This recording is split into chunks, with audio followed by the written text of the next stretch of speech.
Hey, welcome to Cardioid Spurs TV, where we talk about everything Tottenham. Today, we want to look back at the match that took place at the Tottenham Hotspur Stadium between Tottenham and West Ham.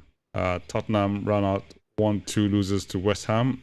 Bizarre match, but hey, to look over the match with us, I've got two guests. It's going to be a short 90 minutes unplugged today for several reasons, but yes.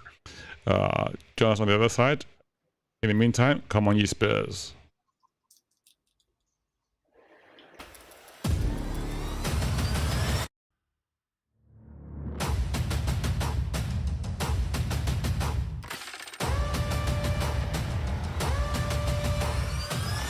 Come on, ye Spurs. Welcome back. This is Come on, ye Spurs TV. For those of you joining us for the first time, this is Come on, ye Spurs TV, where we talk about everything Tottenham. Today, I said earlier on, we want to look back at the match between Tottenham and West Ham. A lot of Tottenham fans came to this match with high expectations largely because we hadn't had a good run of results over the last few weeks, if you like. I think we lost 3 out of our last 4 matches, and we hope that this will begin the mark of a turnaround. I think City was 3-3. We had a 3-3 draw. Good performance all round. Okay, we rode our luck a little bit in that first half of that match against City. And coming into this match with with Romero back in the back 4, some of our absentees also back, like Papa Matsak got back again today, and we felt that we would have a reasonably good outcome for this match, and it hasn't turned out to be so. And Ben, what do you think happened here? Well, I don't know. I don't know what people might think of what I'm going to say now, but I've been watching quite a few of the Tottenham matches, and I think Ange ball is great. I mean, you saw the first half when they were playing; it was flat, it was flowing, it was great. But I think I haven't seen Tottenham be able to play 90 minutes that way. You saw against Man City, same thing. First half we couldn't play.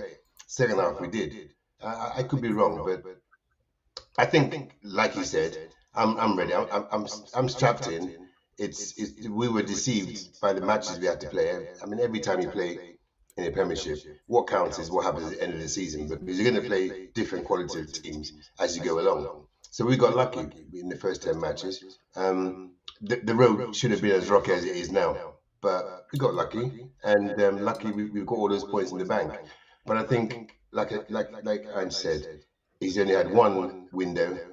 He's going to have to change things. We're going to have to change things because not all we haven't got. Look at the players we're missing. You know, we tried as best we can with the lot we've got at the moment.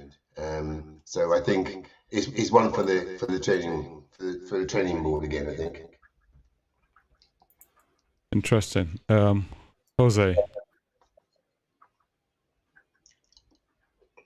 What did I think on tonight's game? Say that again. Are you asking me what I thought on tonight's game? Yes. I thought we were absolutely crap for the whole 90 minutes. In the first half, we dominated, we had possession and that. We got a goal from a corner because it didn't look like we were going to score any other way because in open play, we were just absolutely clueless. The defeat tonight not only rests with the players, but the defeat tonight for me rests with Postecoglou. And the players that he picked, the formation that he picked, the substitutions he made, tonight I didn't know what I was watching, to be honest. Right, so, I mean, it was one of those matches when I looked at it at the beginning and I thought, okay, playing reasonably well, and dominating possession, but we weren't really, creating opportunities as such in terms of shots on target and shots on goal. There's a point where I think the first 10 minutes or so we had like 98% or 92% possession, and those guys had 8, but I was saying to my friend I was watching the match with that, look, possession counts for nothing unless you put in the goals, right? Okay, Romero scored early, and the next thing we know, it just hasn't sort of. It was one of those really weird matches. I couldn't really place my finger on why we weren't, playing as well as we normally do. Now, if we take a quick look at the goals, I mean, okay, we had a goal off of a corner kick that Romero scored off a header, and you thought, okay, fine, we should kick off from here and score a few more goals. But for some reason, we just didn't sort of seem to click tonight. I don't know what happened. I mean, it just. I mean, do you have a clue, Jose? I mean, help me here. Okay, for me, it started with the lineup. For me, Kulusevski should have played in the middle, like he has done the last two games.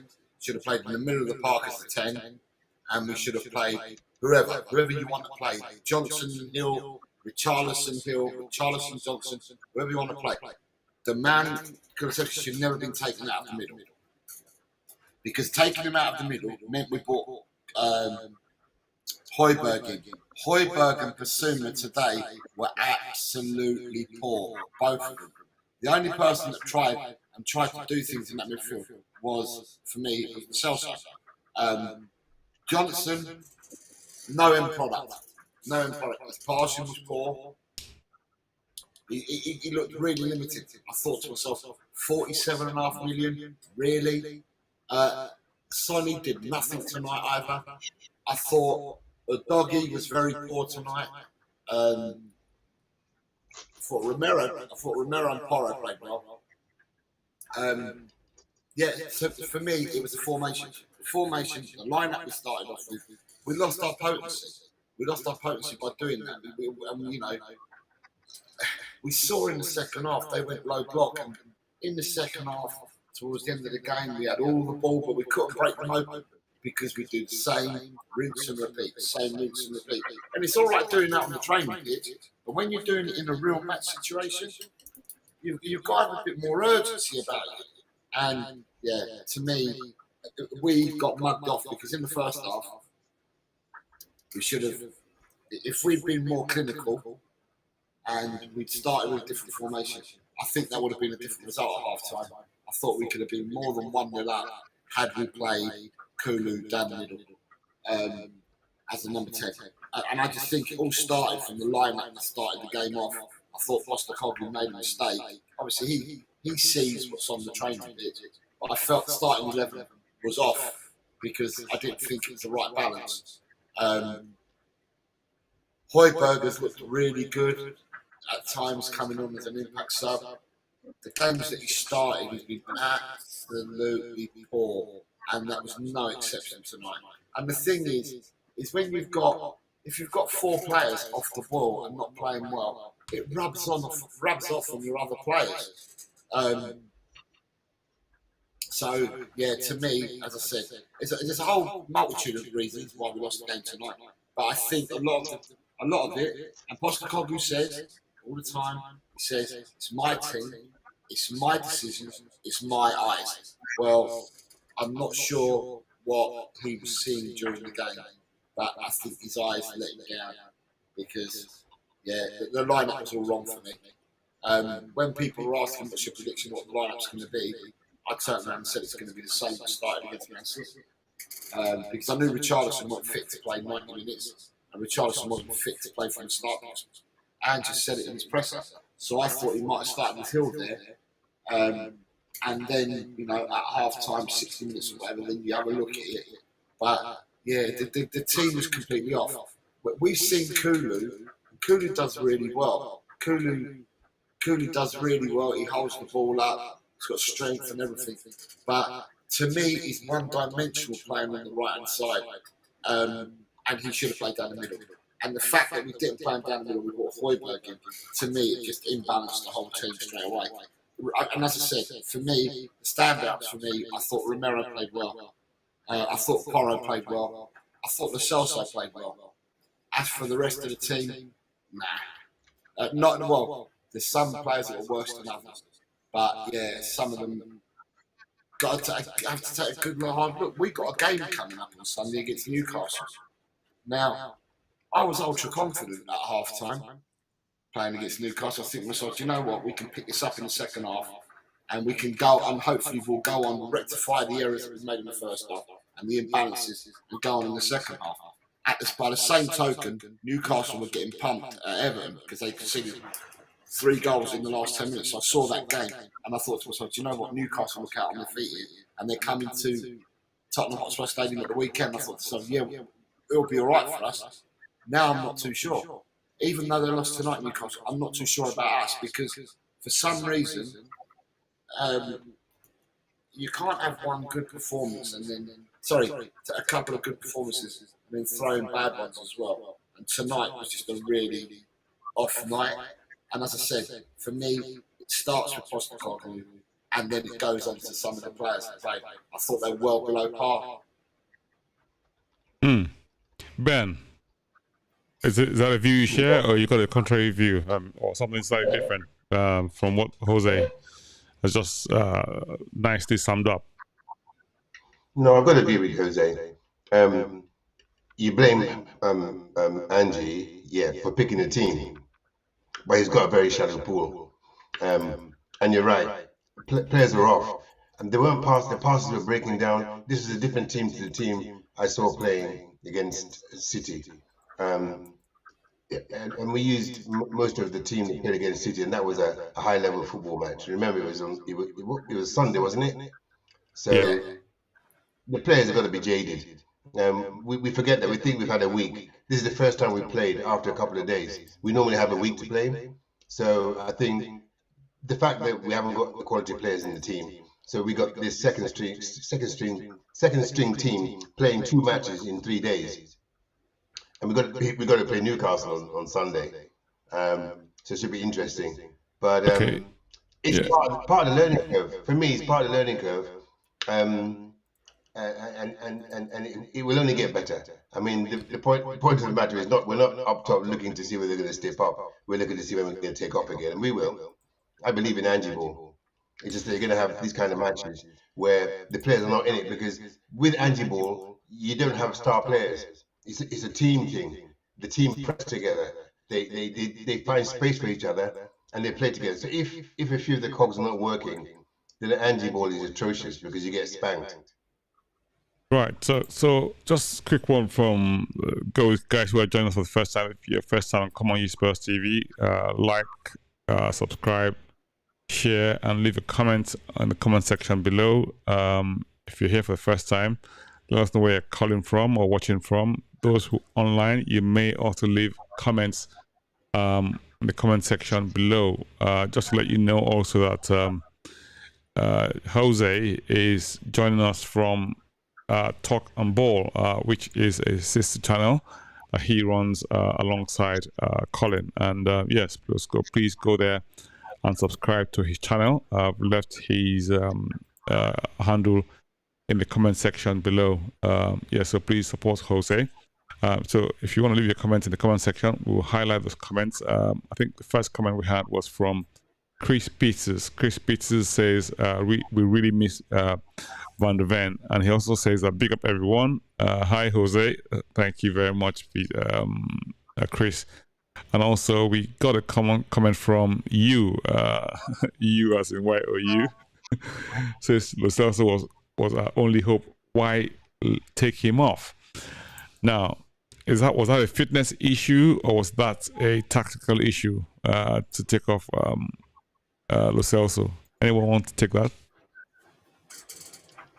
Go on. No, go on.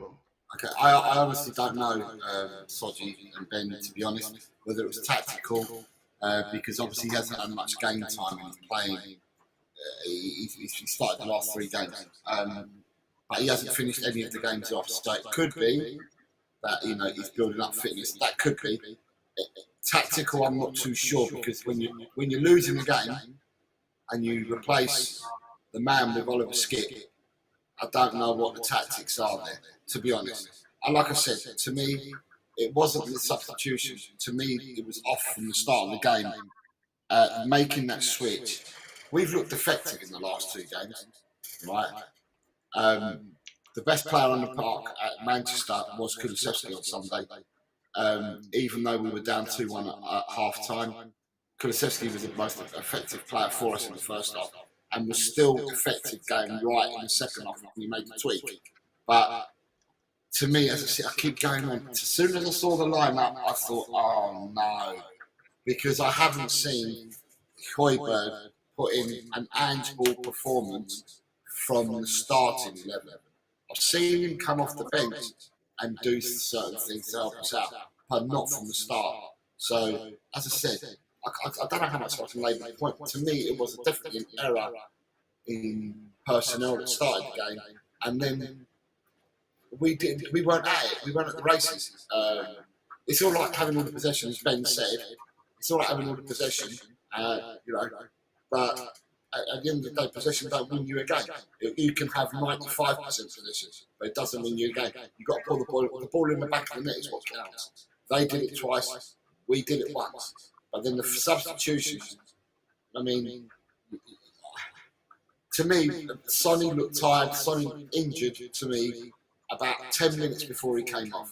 And I thought to myself, why don't you just bring Valiz on or Jamie Donnelly, do something, switch it up, do something that's proactive that can try and get us a goal back into this game. So, at the end of the day, I'm disappointed because it's real Tottenham. You're up 1 minute, you're down the next. But I, like Ben, I believe in what we're trying to do. I still believe in the manager, and managers can make mistakes, like anyone else can make mistakes. And I just think that, he's got one that he's got to own tonight. Now, hindsight is always a wonderful thing when things don't go right, and it's easy for us as sponsors to obviously, provide our opinion on how things went on the basis of what we felt may have been a better way of selecting the team. Now, on paper, you think, okay, so what options did he have if he had Højbjerg starting from scratch? Because if we recall, so Kulusevski played like how much he played in the middle of the park at the beginning of the match, and I had what's that young man's name? Brian Hill and Hill. Yes, and Brian Johnson on the 2 different wings.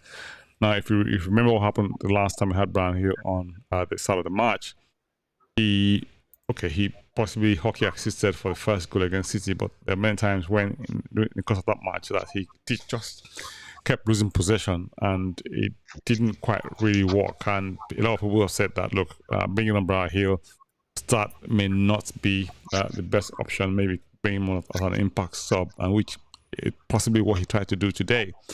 Now, again, Sarr has been off. He hasn't played a few matches, so he may lack match fitness. So it probably wasn't an option to start him alongside Bissouma. And I don't know what's happening with Bissouma. Bissouma hasn't been his best in the last few matches. For some reason, he just seems to be like lacking that extra yard of pace or extra yard of effectiveness in the middle of the park. So, and that seems to be affecting how we've been able to sort of play. Let's just have a quick look at some of the comments coming in from listeners. Got David Clark. David says, Richarlison missed a sitter, which would have put us 2-1 up. I got 3 headers in my 25-year career as a winger, and I couldn't hit the ball, but my missus would have scored that Sellis Road. Right, that was a big miss from Richarlison. I actually thought at one point it was in the back of the net, but these games are about small margins, aren't they? Very, very small, tiny margins. Something goes one way, your way, you're a genius. The other day it doesn't go your way, you're a plonker. So I think today is really, really disappointing from a Tottenham perspective. But if you look at the West Ham goals, right, the first match was first goal came from a deflection that came off one of our players, deflected into the path of Bowen, and he slotted it home. A bit of good fortune on their part, but you got to be in the position to take advantage of the fortune investment, haven't you? So, from our perspective, not great. From West Ham's perspective, fantastic. I mean, on another day, we could have played that ball quite safely, and that would have been the end of the matter, but that didn't happen today. So that leveled up the scores in unfortunate circumstances from a Tottenham perspective. Now, that second goal they scored, I mean, from an error, but short pass that just kept split up the whole defense and put West Ham in like pole position to score, and score they did. You know, it was embarrassing from our perspective. I guess that was part of it's being punished for playing out from the back. And I mean, this is a classic example of a big test of Ange's philosophy of playing out from the back always. And this for today is possibly the first time we've actually, second time in 2 matches consecutively against City, we got punished because Bissouma lost the ball. In this case, I can't remember who passed the ball back and shot. Let's Vicario shot and exposed, which the pass for the second goal was the dog. Was it Doggy? Okay, all right, yeah. Doggy, right. So there you go. So I mean, that's which just sort of put us on a back foot. So in a way, we were the architects of our own misfortune today. I mean, and it wasn't out of brilliant West Ham play or they played anything fantastic. We just didn't take the chances we had, and West Ham were clinical, and I mean, they had the opportunities which were presented to them on a platter from our perspective. Now, David Clark says, we scored the, let's have a look. You says, we scored the first goal 5 games running and only got 1 point out of the last 15. It's a joke. I mean, that's got to be a concern, and Ange has it's got cut out to sort of deal with this almost like recurrent decimal, if you like. I mean, we keep scoring, we keep opening scores and games, and we just can't see them out. I mean, what's happening here? David, David, sorry, Ben, what do you reckon? What's going on here? Well, you mean this? What you just said? You're talking about what the message on the screen? Yes, essentially. Yeah, I mean, we're creating, we opening scoring, and then the other side sort of come from behind and end up either winning or I mean, like in City, we end up drawing. These are all valid comments. They're all valid comments, and I'll put it in the same pot, the pot of his cooking. If there are no comments, the players are not going to learn stuff. They're all trying to learn and how to play as a team. I'm not going to compare us with any other team that's gone through rebuilding, because it's easy to do that. What I'm saying is we're on a path to get to where we want to be. And what I can see in the future is something good. It's going to get ugly along the way. We're going to shake off 3 years of dead football, 3 or 4 years of dead football that we've been playing. And it was miraculous the way the boys reacted to Ange. But, you know, some of the players have got blockheads, and sometimes the stuff he teaches, he talks to them about just flies out their ears. So, no, he's right. It's an observation you've made, and I'm not going to say it's a lie. It's a point.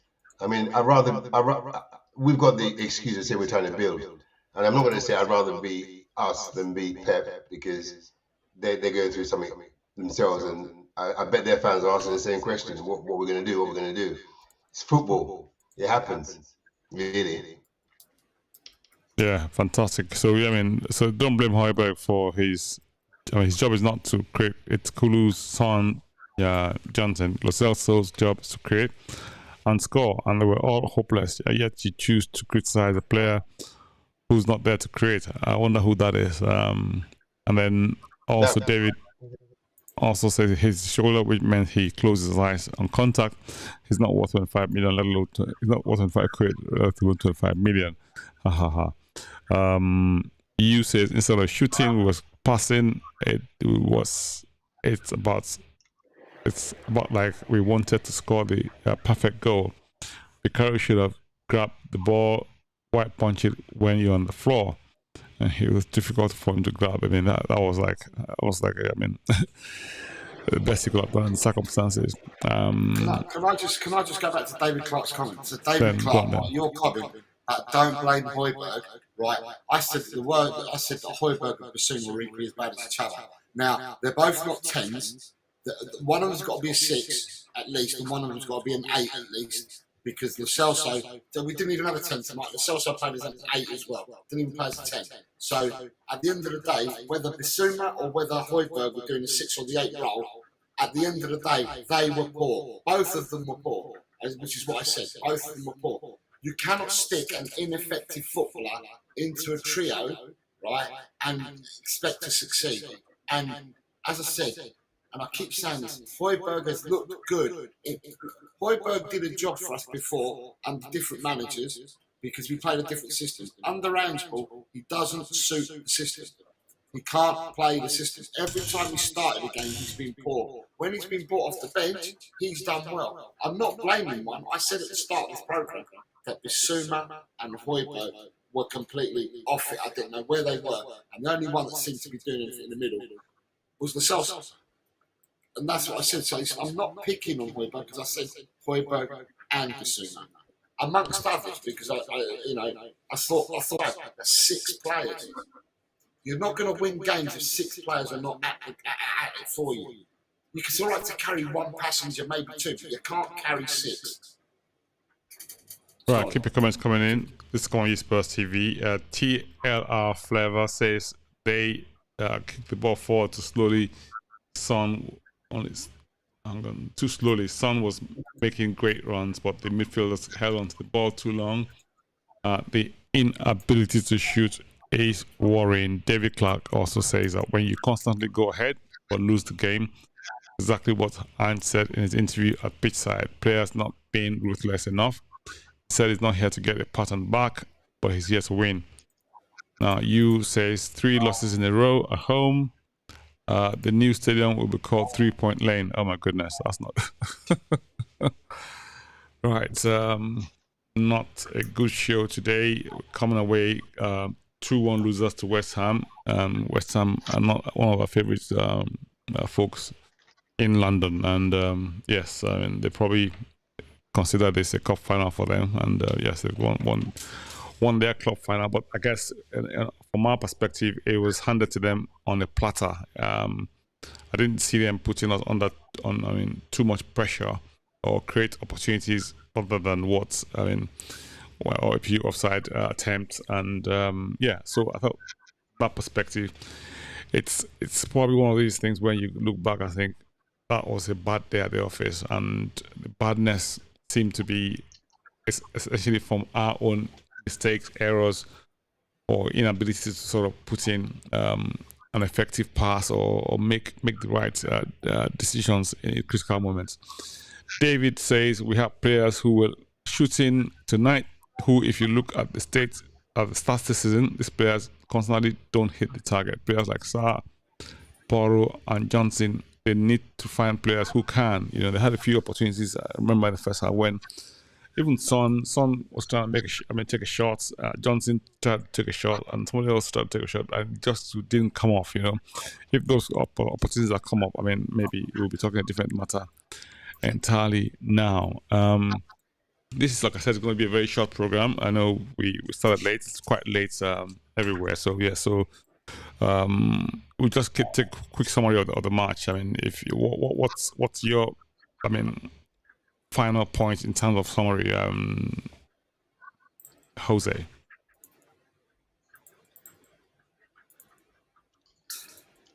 It's part of being a Tottenham supporter, isn't it? To me, as I said, I had hope. Watching the Everton Newcastle game on the other side, when you're talking about squads being depleted, Newcastle's has been decimated. Newcastle has more players out than we have, more injuries in total, have a lot more first teamers out than we have. It's caught up with Newcastle, and I saw that tonight. They were overrun in the second half towards the end of the game, and the person who made two mistakes, I haven't seen the third goal, but the first 2 goals, both mistakes came from Kieran Trippier, who's been one of the best players in the Premiership this season. But fatigue and tiredness has got to Newcastle, and I was living with hope. But at the end of the day, I'm looking at our team and I'm thinking to myself, are we fatigued and tired as well? Because I felt that we were very leggy against Villa in the last 20 minutes. Against Man City, I didn't feel we were leggy, but tonight, again, if it's not leggy and it's not lethargy, what is it that is with our team? I think sometimes you've got to bite the bullet, mate, and look at squad rotation and maybe give some minutes to some other players to try and freshen things up. Yeah, I mean, at the end of the day, we've got to take it on the chin, and we've got to go again on Sunday. So, right. Just before we ask Ben to make his final comment, do you think we should be concerned as Tottenham fans to have lost 4 matches out of 5 on the last few matches, and obviously the next one's against Newcastle? It's not well from the trend and how things have been so far. You don't sort of walk into that match with confidence, even though we're playing at home. You think it's one of these little really tricky matches, considering how Newcastle was considering Newcastle's form lately. What do you think, Ben, before we take your final comments? Yeah, no, I'm not worried. I've said before, you might think I'm being a bit languid. I mean, I tuned out halfway through the match, started reading the book, to be fair, because the football was atrocious. And for me, watching Spurs, I like to see the football. And if the football's not there, I'm not really interested anymore. They've made me not want to watch crud. So I know that they're learning. The players are off. Once they started missing passes, I thought, nah, we don't get those passes right. We're not going to do it. And then when the West Ham had their tails up and were all over us, I thought, nah, that's it.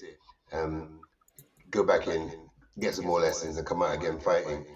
We got a long time. We got a long time to get it better. So if we lose the next match, we'll still learn from that match. For me, this season is all about getting the team to play Angie ball and getting players who fit the team to play Angie ball. We're not going to play Angie ball with people like Davies and Ramirez centre backs, and Van der Ven injured, and Maddison injured. Come on, and it's taking us without Madders. Think about the team. Without Madders, it's like I don't know what dour game of football. All teams go through it. I mean, sometimes you win, sometimes you lose. We could have won that game and still come out saying that we played crap. But we got punished, and now we're gonna address the problems we have on the pitch. So bring it on. Thank you so much, Ben. Thank you, Jose, for joining us tonight. I know it's a very short program today. Thank you all our listeners for joining us from wherever you've joined us from. If you're watching this live, fantastic. Leave a comment, like the episode, and obviously share this with your family, friends, and colleagues. And if you're watching this as a recording, by all means, please leave your comments as well, and let's hear from you as to the thoughts on the program. By the way, we wouldn't have enough time to do player comments or player ratings on at this point. But if you want to rate players individually, please feel free to do so in the comment section, and we'll obviously add ours down the line later on. Jose, thank you for joining us. Jose joined us from Talking Ball. Talking Ball, I put the link in the comment section below. If you want to please subscribe to Jose's channel. Jose has been absolutely fantastic in his support for this channel. Thank you very much, guys. It's been absolutely fantastic having you. We're looking forward to the match against Newcastle on Sunday. Yes. In the meantime, come on, ye Spurs. Come on, you Spurs. Come on, you Spurs.